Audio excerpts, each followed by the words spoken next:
I think, exactly what's going on in this painting, I really don't know, but it's for sure Achilles, the legend, the myth, somehow peeing into the ocean, and he has a shield, and then deep in the ocean he had this chocolate. I just find it just fascinating.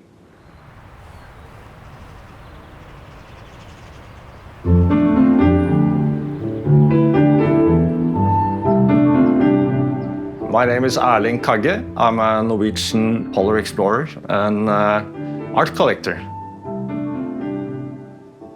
If I'm going to say who I am, I think that's one of the most difficult questions you can have because you really don't know who you are. But at least I'm a very curious person. I'm wandering a lot, I'm walking a lot, I'm spending a lot of time in nature. I think that's one of the meanings of life, to fulfill your own potentials and not to jump the fence at its lowest point, but try to jump the fence every day at its highest point. The house was finished in 1932. So today, with the outside colors are as they were when the house was finished. The architects were Arne Korsmo and Sverre Aasland, who are kind of really great in the Norwegian history of architecture. I never started being an explorer. I've always been an explorer since I was born. I went on long skiing trips, I went on sailing trips, and became the first in the world to North Pole, South Pole, and top of Everest on foot. You do it from the bottom of your heart. This is something you really want to do. But I also did kind of the same spirit of exploration I always also use when I'm writing, when I work as a publisher, and certainly as an art collector. When I started out collecting art, I didn't have any focus on collecting art that could relate to my expeditions. But when I see it now in retrospect, or hindsight, I've collected a lot of art that can relate to nature. I think if you look at a personal art collection, it's very much a biography of the collector. I think it's super personal.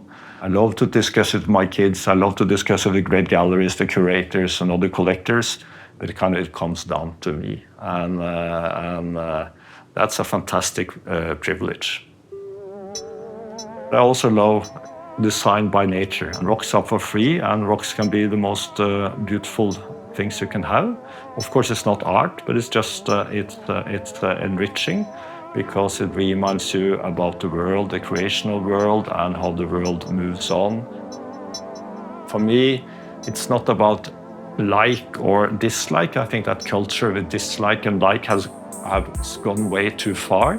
It's about something much more interesting than whether you like it or you don't like it.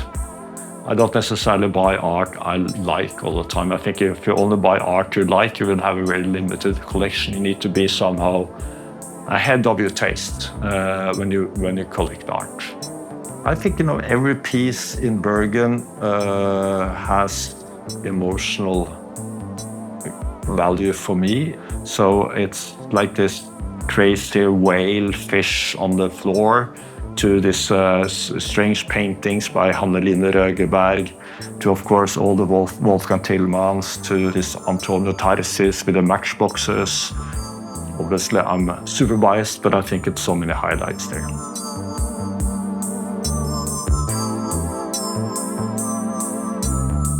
I think it's many ways to live a good life, but I think the most important is also the oldest advice, and I think every advice that has survived for thousands of years we should take seriously, and that is to keep your pleasures simple. Of course, as an art collector, it gets a little bit complicated, but in general, I try to keep my life and my pleasures simple.